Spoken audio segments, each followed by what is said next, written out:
વાત કરીએ સુરેન્દ્રનગરની, જ્યાં જમીન કૌભાંડમાં એક બાદ એક ચોંકાવનારા ખુલાસા થઈ રહ્યા છે। 1500 કરોડના જમીન કૌભાંડમાં એક બાદ એકના ખુલાસા। એક શીટની મદદથી સૌથી મોટા જમીન કૌભાંડનો ઘટસ્ફોટ થયો છે। એસીબીમાં નોંધાયેલી ફરિયાદમાં ખુલાસો થયો છે કે નાયબ મામલતદાર ચંદ્રસિંહ મોરીએ 1 કરોડની લાંચ લીધી છે અને તેમાં કલેક્ટર રાજેન્દ્ર પટેલ, ક્લાર્ક મયુર ગોહિલ અને પીએ જયરાજસિંહ ઝાલા પણ સામેલ। એટલું જ નહીં, એક શીટમાં દલાલોના નામ અને તેમને આપવાની રકમ પણ લખેલી હોવાનું સામે આવ્યું। 23મી ડિસેમ્બરે દિલ્હીથી આવેલી ઈડીની સ્પેશિયલ ટીમે સુરેન્દ્રનગર જિલ્લાના નાયબ મામલતદાર ચંદ્રસિંહ મોરીને ત્યાં રેડ પાડી હતી। રેડ દરમિયાન ચંદ્રસિંહ મોરીના રહેણાંક પરિસરમાંથી 67.50 લાખની રોકડ રકમ જપ્ત કરવામાં આવી હતી। આ રોકડ રકમ તેમના બેડરૂમમાં છુપાવેલી હતી। આરોપી ચંદ્રસિંહ મોરીએ 23મી ડિસેમ્બરે નોંધાયેલા નિવેદનમાં સ્વીકાર્યું છે કે જપ્ત કરાયેલી રોકડ રકમ જમીનના હેતુફેરની અરજીઓના ઝડપી નિકાલ માટે સીધી રીતે અથવા તો વચેટિયાઓ મારફતે અરજદારો પાસેથી એકઠી કરેલી લાંચની રકમ છે। ચંદ્રસિંહ મોરીએ ઈડી સમક્ષ સ્વીકાર્યું કે જમીનની ફાઇલ ક્લિયર કરવા માટે સ્ક્વેર મીટર દીઠ 10 રૂપિયાના ભાવથી લાંચ લેવામાં આવતી। ચંદ્રસિંહ મોરીના પ્રીમાઇસીસમાંથી મળેલા દસ્તાવેજમાં 1 કરોડની લાંચ લીધી હોવાના પુરાવા પણ હાથ લાગ્યા।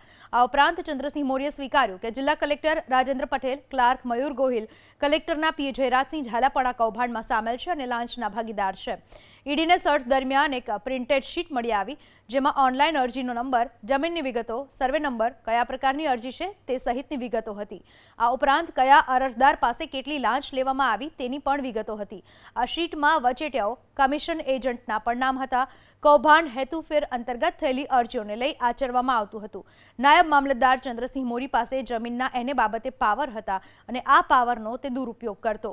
ઈડીની તપાસમાં એવો પણ ખુલાસો થયો છે કે વચેટિયાઓ અને એજન્ટો મારફતે જમીન કરાવવામાં આવતી। આયોજનબદ્ધ રીતે ખંડણી અને ગેરકાયદે રીતે લાભ કરાવીને કૌભાંડ ચલાવવામાં આવતું હતું।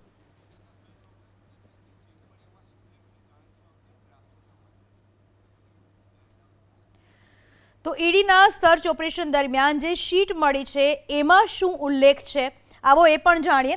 શીટમાં ખુલશે કૌભાંડના રાઝ, કારણ કે શીટમાં શું છે તો શીટમાં છે પ્રિન્ટેડમાં અનેક વિગતોનો ઉલ્લેખ આ શીટમાં કરવામાં આવેલો છે, જેમાં અનેક નામો છે। શીટમાંથી ઓનલાઈન અરજી અને જમીનની વિગતો પણ મળી આવી છે। કઈ કઈ જમીનોની કરવામાં આવી એની વિગતો આ શીટમાંથી મળી। સર્વે નંબર અને કયા પ્રકારની અરજી છે તેની વિગતો પણ આ એક શીટમાંથી મળી આવી છે, જેમાંથી તમામ રાઝ ખુલી રહ્યા છે। તો કયા અરજદાર પાસે કેટલી લાંચ લેવાય એની પણ વિગત આ શીટમાં વિગતવાર લખેલી છે।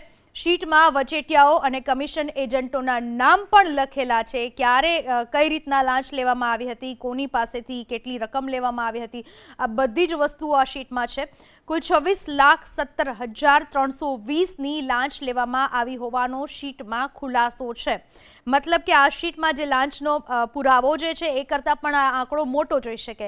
તો 2,61,322 સ્ક્વેર મીટર જમીનની ફાઇલ ક્લિયર કરવા માટે લાંચ લેવામાં આવી હતી અને આખી બાબતનો ખુલાસો આ શીટમાં કરવામાં આવેલો છે। તો શીટના નીચેના ભાગ ઉપર કોના કેટલા રૂપિયા તેની પણ નોંધ કરવામાં આવેલી છે। એમડીના 65, અશોકના 2,83,000નો શીટમાં ઉલ્લેખ કરવામાં આવેલો છે, નોંધ કરવામાં આવેલી છે। આરોપીના 6 લાખ, રાકેશના 5,000, આશીષના 70,000 આ બાબતની નોંધ શીટમાં કરવામાં આવેલી છે।